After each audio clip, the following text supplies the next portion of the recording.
Chapter 3. Deciduous.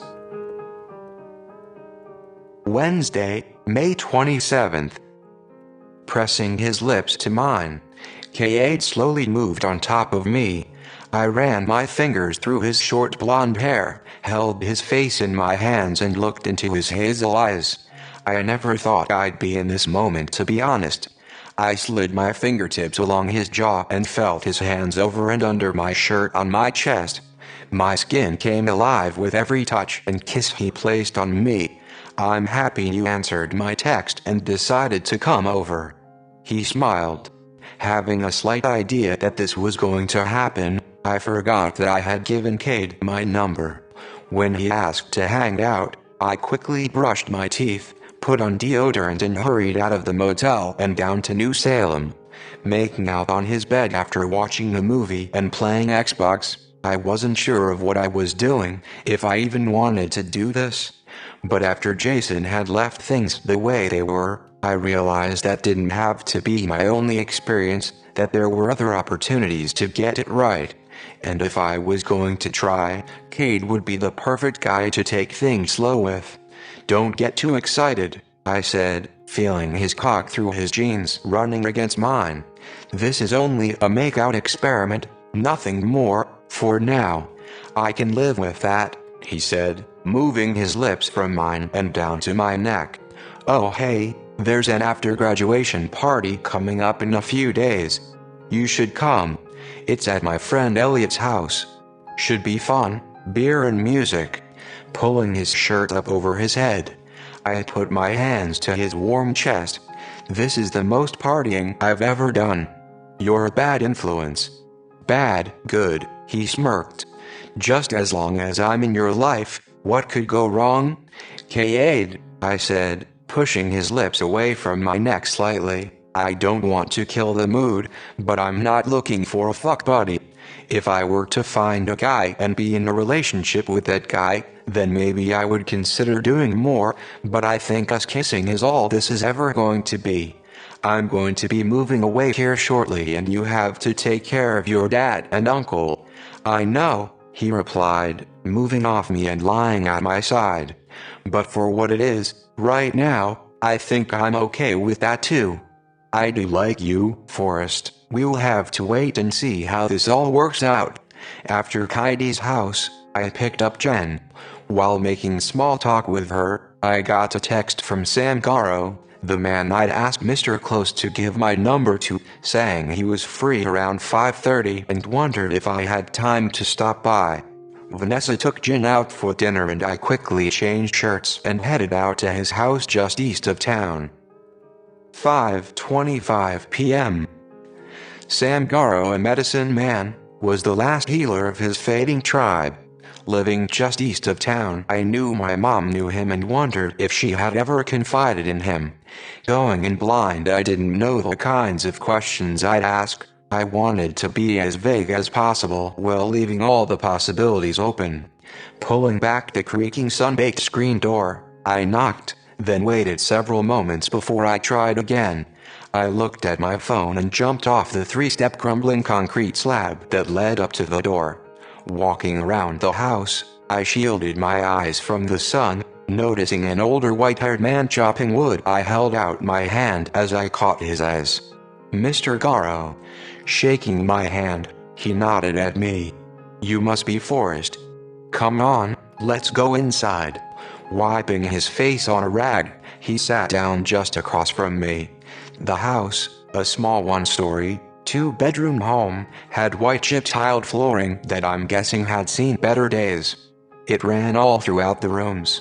With the white walls, it felt like I had just stepped back into my grandma's house, smelling of water and fried spam. I sat down at the table that looked like it was from the 80s.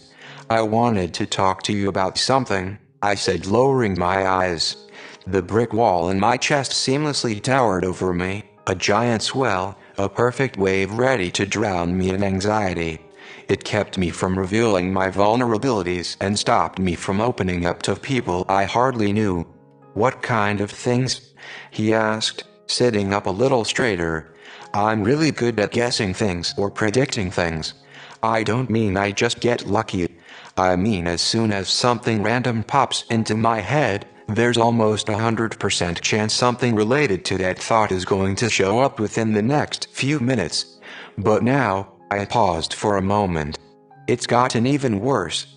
It's gotten so bad that whenever my emotions are unstable, things start to move. Lights will go on or off, doors will slam, things will randomly fall off the walls or move. I can't wear a watch, my car is constantly breaking down, I have to keep changing my phone's battery. Most animals either follow me or hate me, it's never in between. My dreams, when I have nightmares, they're the very worst, but when it's a good dream, I couldn't ask for anything better. It kind of scares me sometimes. I want to know if you have any advice on how to control all of it. Most of my family is gone. I would have talked to them, so you're the next best thing. It sounds like this month has been a particularly difficult month for you, Forrest. He rubbed the back of his neck. It really has. Yeah, I said, taking a deep breath and dropping my shoulders. Sitting forward, Mr. Garrow's demeanor almost completely changed. Tell me about your mother, he said in a tone of anticipation that made me uncomfortable. He'd caught me off guard. I hesitantly dug through some superficial memories. In the end, she was a good person, I said, looking up at him. She had a lot of problems that were passed on to us, but nothing I can't work through with time. Is it true? He asked, refusing to blink or break his gaze. Is what true, Mr. Garrow? I asked, lowering my eyebrows. That she got everything she ever wanted. That's what people say, anyway. I've heard some of the rumors regarding your mother over the years. I've only met her once. They said she had a kind of influence, that she was a master manifester. Do you think that maybe you're like her? I am in many ways, I said, feeling uneasy. No, I mean, do you have her influence? He interrupted. And no, I said, shaking my head and standing up. I don't know where this conversation is going, but I'm not here to talk about my mom. I'm sorry, I have to go. No. Forrest, hold up. I'm sorry. I shouldn't have asked, he said, standing up and reaching for me. Rubbing my lips, I stepped closer to the table. Look, Mr. Garrow, all the things I wish wouldn't happen, happen. My aunt's house just burned down the other day and I got interrogated for that. Jason, you know, Mr. Close's nephew, got hit by a car and I got questioned for it. They think I pushed him. My mom passing. People look at me like I'm the root of some kind of bad luck, and trust me, I feel that way too. It's all getting to be a little too much. My mother could manipulate situations for her favor, and in that aspect, I'm nothing like her. To answer your question, Mr. Garrow knew he had stepped on broken glass with me at the beginning of our conversation. His questions and answers were short and simple now. I wasn't here to talk about my mother, and I wanted to make that very clear. I hated that he saw an opportunity and took it, like so many before him had, when everything at the moment regarding her felt like a fresh wound. I stayed on guard. I hadn't asked him all that was on my mind. If I have any more questions, I'll ask you, I said, giving him an unsteady smile and stood. Forrest, I'll keep in contact with you, he said, giving me a small card and walking me back to my car. You can call me and tell me how you're coming along, or if you just want to talk. Thank you, I will, I lied. Hitting the steering wheel in frustration as I pulled into the parking lot of the motel and sat, I wished I hadn't said anything to him. I thought that was a fucking waste of time. Only interested in my mother, he was no help. Saturday, May 30th. Rachel woke me up early that morning. I quickly gave my gown and clothes to her to take them to the dry cleaner. My car was making an odd sound on the way here, she said. Do you mind if I use yours, Forrest? I've got to get everything ready. Please, No graduation party, I said, rubbing my eyes and rolling over. Oh no, we heard you. You don't want one, then fine, we won't throw one. Less stress on us. Thank you. Yeah, you can use it. Jen and I can just walk to the auditorium. It's not that far and it's not that hot out. We should be okay. 8:10 a.m. About an hour after Rachel left, I got up to shower, quickly threw on a pair of taupe-colored khakis, a dress shirt and texted Vanessa that we'd be showing up soon. I'm happy, Jen said, walking next to me as I locked up the room and pulled her under my arm. And why's that? You won't have to eat fast food every night? I smiled at her. No, I've been talking to Rachel and she has the whole summer planned out for us. I mean, it could be fun, not as fun as spending it with you, but close. I'm happy you see it that way, I said, feeling my heart sink a little. You're going to make a lot of new friends. And hey, in the future, maybe you won't even want to come move with me. She came to a stop and looked up at me. Would that be a bad thing? And no, it means you're happy. I grinned. And that's all I want.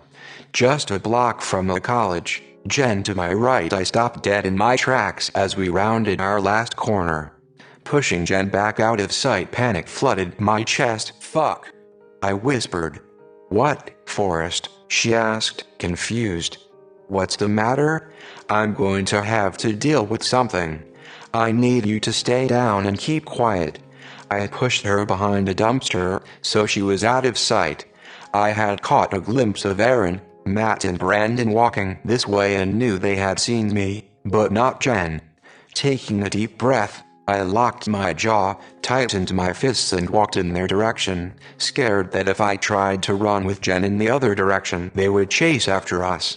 Hey Forrest, we heard what you said about Ben the other day before you burned down Ray's house, Aaron said, tilting his head and lowering his eyebrows. Knowing that Ben was his older brother, I honestly didn't care. What about it? I asked, putting my hands in my pockets. Well, you're a fucking faggot. When was the last time you sucked a dick? I mean, you let Jason fuck you. Tell me why we shouldn't beat the crap out of you. A smile slowly crossed my face as I looked down and shook my head. Aaron, if you want a blowjob, I'm not your guy. I looked up, unable to help but smile at his stupidity. Brandon's fist connected with my jaw. I dropped to the ground. Matt's foot was about to stomp on my hand. I quickly moved it and tackled him by the waist. While getting a few good hits in, the boys' moves were almost predictable, as if some moments were happening in slow motion.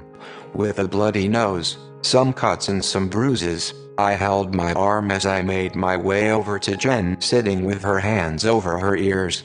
Did you see some of the hits I got in? I asked, trying to smile with a cut lip as I crouched down beside her. She touched my face, pulled out some tissues from her pocket and gave them to me. Why don't they like us? Jen asked as we started walking again. We're different from them, I said, holding the tissue to my nose. And it's me that they don't like, not you. What happened to we're in this together? She asked. My mistakes aren't yours, I said, feeling pulled to her by her eyes. We're in this together, yes. Just remember, good things happen to good people and sometimes things that hurt. But you're a nice person, she said, looking up at me. Thanks, I said, smiling. Getting to the college, I steered Jen to where Rachel was and found a room alone where I could fix myself up. Anxiously standing with my anxiety, I messed with my hair and brushed off my khakis an annoying amount of times. I set my black gown on a table and looked at it. My mom had ordered it months ago, along with my diploma frame. I didn't want to be here, I thought, almost hating it.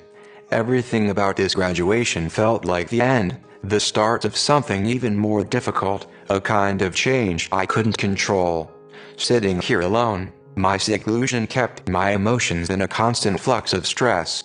I was just one more step closer to letting Jin go, to letting Cody and Vanessa go, losing Jason, my mom, and ultimately being alone here in this small town. I was never a fan of goodbyes. The very word itself made me lonely. It was the uncertainty of permanent separation that I had a hard time dealing with. I wasn't given a chance to say goodbye to my mother before she passed. It had burned a hole in my chest, and I swear to God if I lifted my shirt and showed someone where my heart used to be, there would only be an empty, burned scorch mark. "You're nervous." Rachel walked into the room and stood next to me. She handed me a wet washcloth for my nose and turned to me with a look of confusion on her face. Who manages to get their ass kicked walking to their own graduation? It was only 4 blocks, Forrest. I've had more anxiety-filled days. I don't want to think of them right now, but they're there.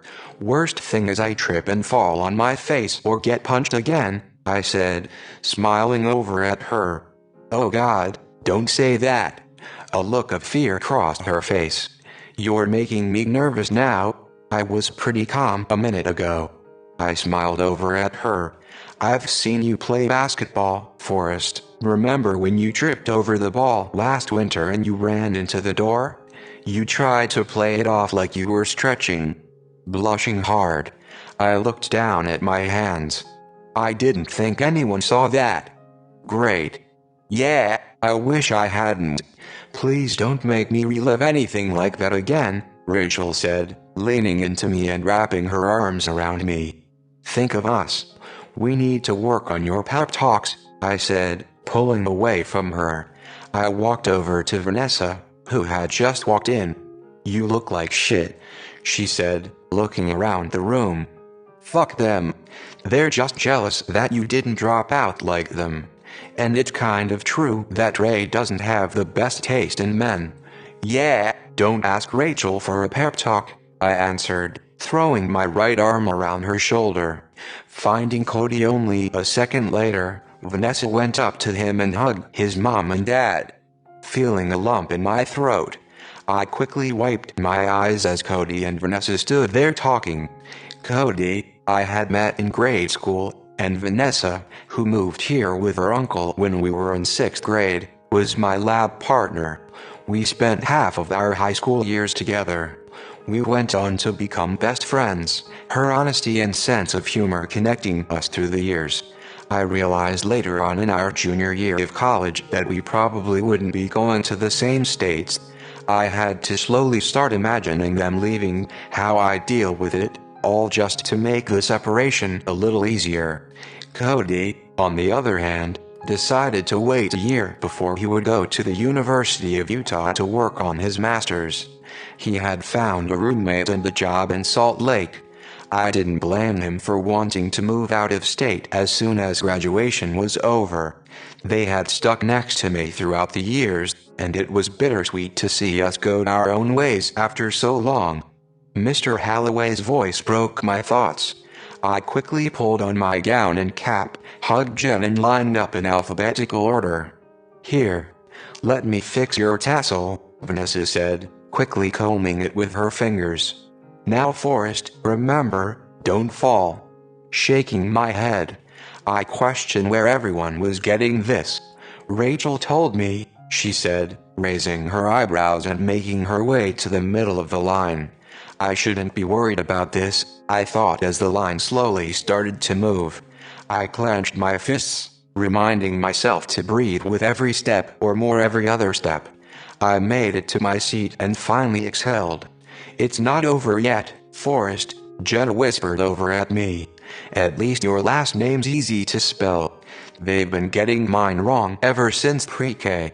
You're fine. I spoke softly. No one will know it's going to be said wrong.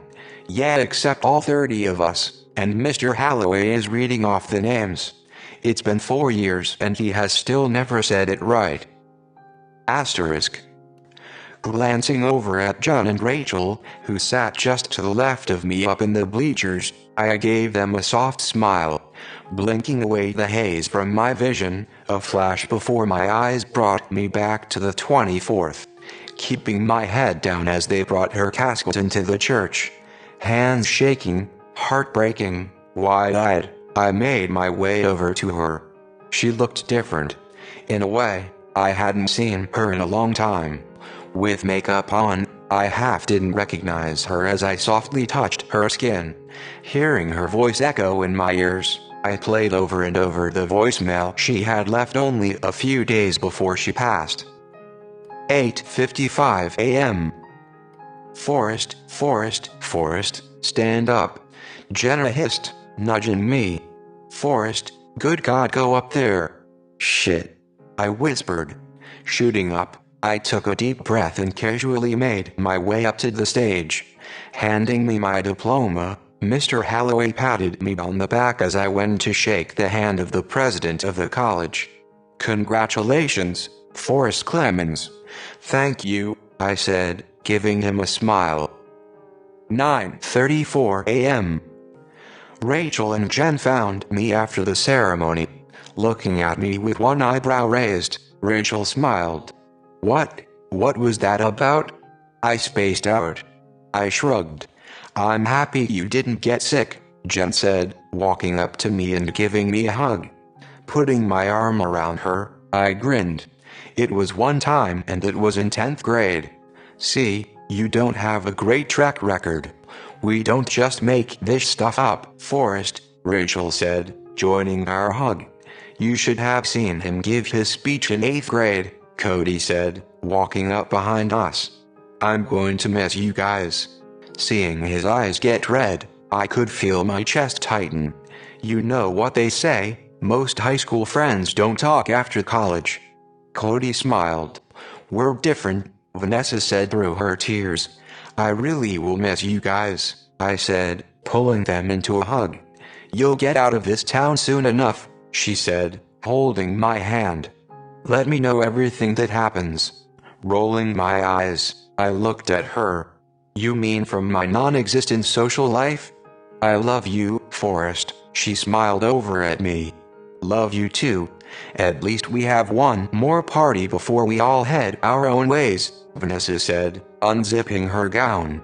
Cody's sister said she would hang out with Jen, so we're going to dance the night away.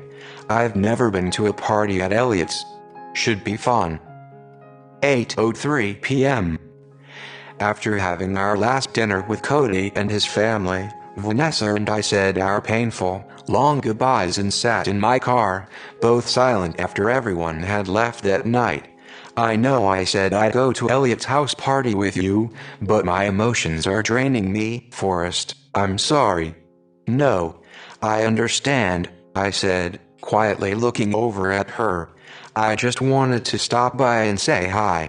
After dropping Vanessa off at her truck, I quickly took a shower and walked over to the address Cade had sent me. Hey Forrest, Cade said, walking through the front yard to meet me as I got to the house. He directed my attention to a dark-haired girl under his arm. Forrest, this is my girlfriend, Victoria. Feeling my heart burn in my chest, I nodded at her.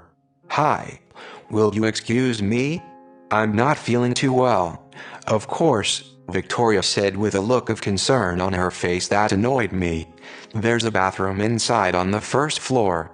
Walking past them, I angrily made my way in, pushed past several people and found the small half-bathroom. Fuck! I yelled, kicking the wall. In the mirror, I looked at the discoloration under my eyes. I ran water over my face, took a few deep breaths and tried to calm my out-of-control sinking heart. Hey Forrest, are you okay? Kaidi's voice rang from the other side of the thin wooden door. Yeah, I'm fine. I'm not feeling well and might just go home. But you just got here, Cade said, opening the door. You don't seem fine. Oh really? Why didn't you tell me you had a girlfriend? I said, shutting the door behind him and messing with the lock. I didn't think it mattered. I'm sorry, he answered. Look, Cade, you're a good guy, I think. I don't know. A good guy wouldn't happen to forget that he has a girlfriend while he's in his bed making out with someone else. It was experimenting. You said it yourself, Forrest, nothing serious. You're still in a relationship though. If we were to ask Victoria if it mattered, I'm sure she'd be upset. I hissed at him. My life isn't over just because I'm in a relationship, Forrest. I think you and I have different ideas on what the definition of a relationship is, and maybe that's okay, but I'm not about to get in between the two of you. I know how I feel about open relationships, regardless if you think it's okay, I said, shaking my head in disapproval. I reached for the door. Cade put his hand to it. Do you like me or not, Forrest? I don't know. Your views aren't mine, that's clear. I need someone who has the same kind of mindset. Shaking his head, Cade looked down. Then why'd you show up if you didn't feel anything? I didn't see you pulling a girlfriend out of thin air, to be honest, I answered, rubbing my eyes. Cade, that's why I showed up. Reaching for the door again, Cade moved in front of it. Come and have a few drinks, then we can ditch her and go to my place. No. That sounds unfair to her. Anyway, I have a graduation party to go to tomorrow afternoon. I can't drink too much, I said, taking a step back. You're here, Forrest, you might as well hang out. Cade, I said, pausing for a moment. I'm sorry, but I think it's best that we stay away from each other. Moving past him, I unlocked the door and walked out, feeling stupid for even cornering myself again. I stuck my hands in my pockets, trying to calm them from shaking, and walked home. Monday, June 1st. Getting to Vanessa's house in New Salem, I gave the card and gift to Jen, letting her walk in without me. I sat down on the front steps alone. Footsteps over the old wooden deck creaked until Vanessa came to sit next to me. Having told her about Cade, I just needed to sit next to someone who wouldn't judge me. In almost a whisper, she spoke. Forrest, we don't have to talk about it. Good, I replied. I hated that it got to me this much. I wanted so desperately to get Jason out of my mind that I absent-mindedly walked into another patch of quicksand. Almost exhausted now, I thought back to how long I had kept Jason alive in my head, the childish hope that one day I'd kiss him, and it would be everything I wanted it to be. After having lunch and opening her gifts, Vanessa sat next to me on the couch. I'm going to miss being next to you, I said, feeling the lump in my throat crack my voice. How we could go hours, even days without even talking, and the next time we see each other it's like nothing had changed. We fall back into place so easily. Forrest, you're going to make me cry and I'm not ready for that yet.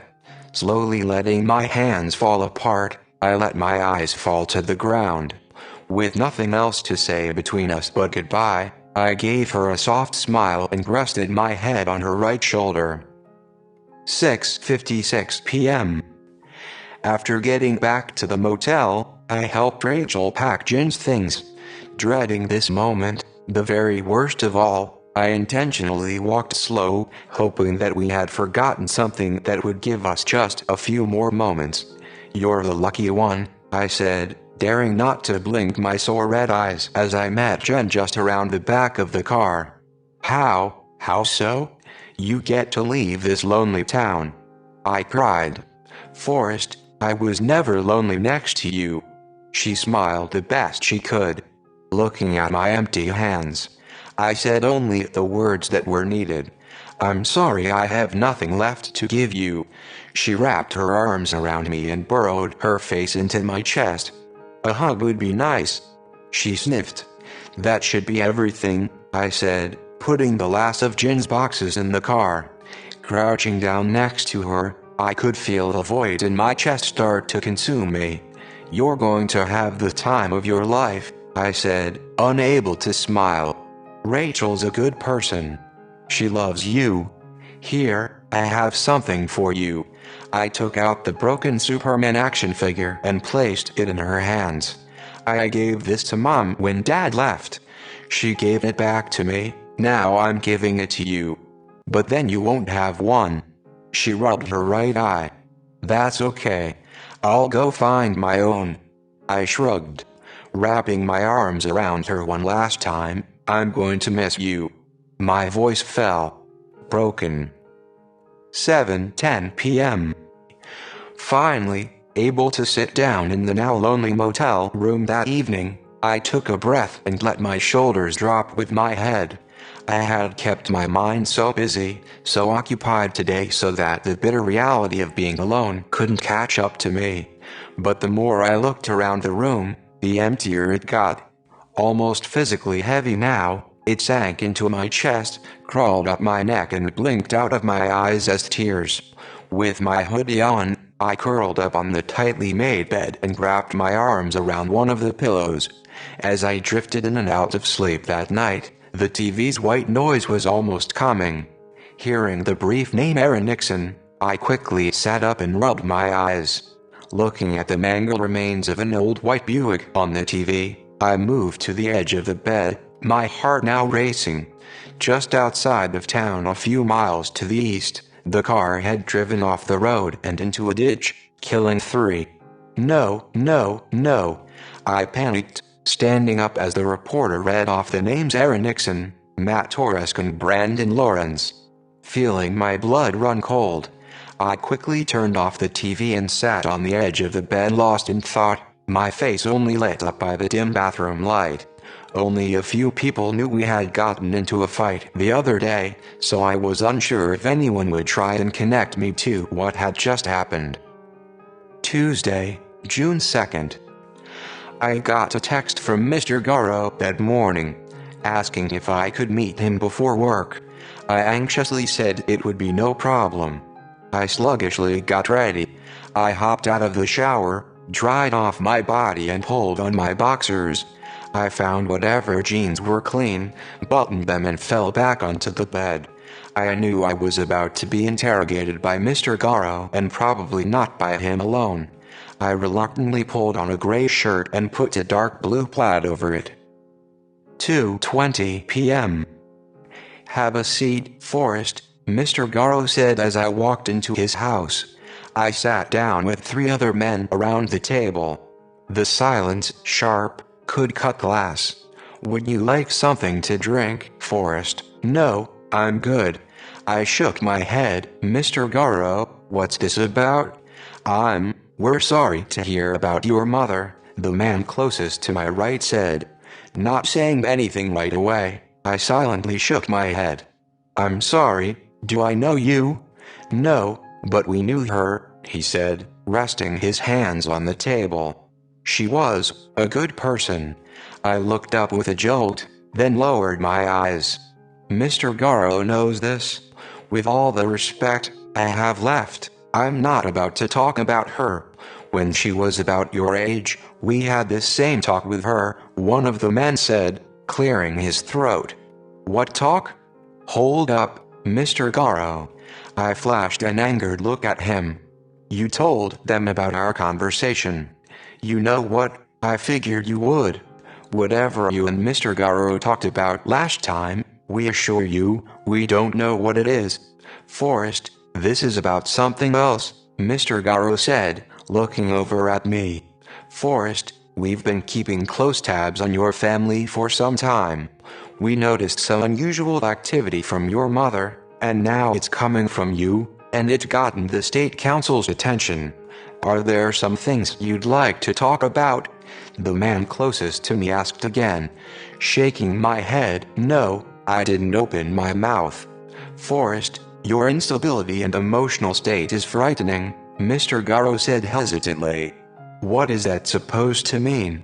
I almost demanded. We noticed some unusual situations lately that could possibly match your emotional state. What kinds of things? I flashed at the men. We know you didn't particularly like Ray, and just after you moved out, her house seemingly burned down. So what? I said, staring at the clock on the other side of the kitchen, its hands holding my steady. I already talked to the police. They determined it was faulty wiring from the dryer. Okay. After a suspected fight with Jason Close, he ended up getting hit by a car and is now on life support. The man directly across from me said in a stern voice that only made me grow more aggravated. "That was a tragedy," I said, slowly leaning forward and not breaking eye contact with him. "You don't seem too remorseful, Forrest," he hissed. "I hardly knew the guy," I said, sitting back. "Look, if you only brought me here to chastise me with all your speculations of me being some kind of murderer, then you guys can go fuck yourselves. That's not what we're talking about," Mr. Garrow barged in. "We'll come back to this.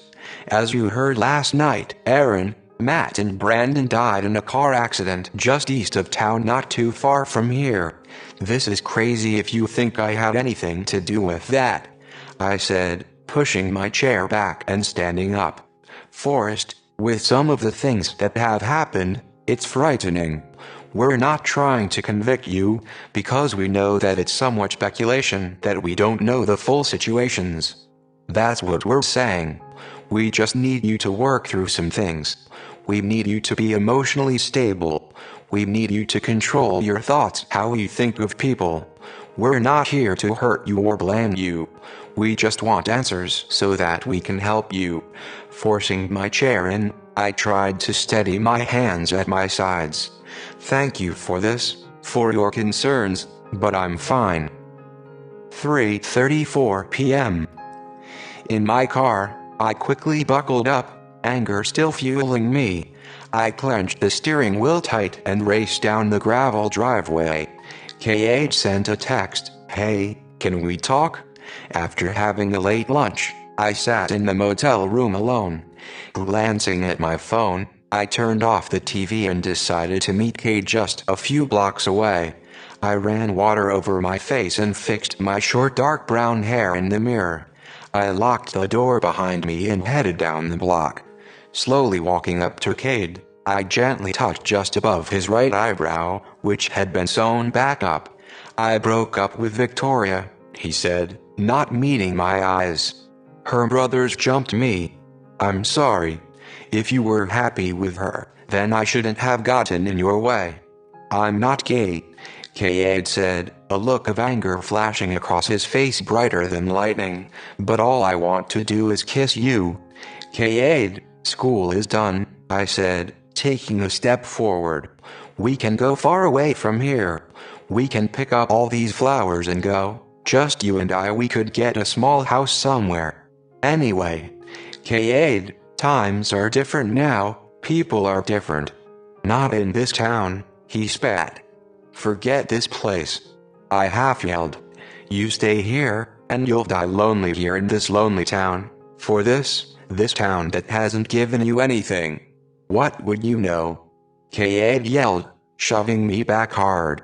"Your parents abandoned you, like a piece of trash. They didn't need you. You're just a nobody in this town. I don't want to be around you. You just make things harder." Cade couldn't meet my gaze. He let his eyes drop to the ground with a sniff, his tears falling on the back alley gravel road where no one could hear them but me. I'm sorry I have to leave here without you," I said, hearing my voice dry and deep from within my chest. Turning to walk away, I focused on the rocks crunching under my feet, too scared that if I turned around, I would stay. "Your confusion isn't mine, Cade. I can't help you if you don't want it." "Help me," Cade yelled, turning me around with force. "Forrest, I'm not a fag like you. Why are you saying these things? If you want to hurt me, just hit me," I said, pulling away from him. "You'd better stop, Cade, before you cross a line you can't come back from. And if I remember correctly, you're the one who kissed me first." Dropping his head, he spoke. "It was a mistake." Feeling my eyes burn, I could hear my voice crack. "I don't know, I think it kind of felt nice. I really care about you, Forrest. Look, I have to tell you something." Taking a step closer and lowering his voice, Cade said, "They have people following you, going through your mail." "What? How do you know that?" I asked, feeling the hair on the back of my neck stand up. "Someone approached me last month, a guy. The name he gave me was a fake, and I can't say I recognized him. But they seem to know an awful lot about your mom and your family. They want you to stay here, and it sounds like it's at any cost. Wiping my eyes, I looked down. Should I go to the cops? You said you were about to move, right? He asked, tilting his head. Have you told anyone where, Forrest? Don't tell anyone else. Not even me. You're kind of scaring me. I took a step back from him. I don't know what they want with you, but what? I asked, confused. The guy that I met, he wanted me to get close to you. He paid me a lot of money to keep quiet. I felt a smile cross my face. K.A. looked confused. I'm just thinking, I said. You only texted me a few times, and I doubt when he said, get to know me, making out was what he had in mind. I'm not a bad guy, Cade said, stepping closer to me. I thought a lot about what you said about being a good person. I don't want to hurt you, but to stay safe, you should probably head out as soon as possible. And I mean even tonight if you must. Something's not right. I'm not sure what they want with you. Waiting for a moment, Cade looked up at me, his eyes red. You should really get going, Forrest. Taking his face in my hands, I pressed my broken dry lips to his. 8:54 p.m. Dark-hearted rainstorms, out of control, thundered and boomed in my mind. No green grass left behind them, only a trail of bitter cold. The memories I fought so desperately to hold on to, where in my heart magic had happened, were left behind.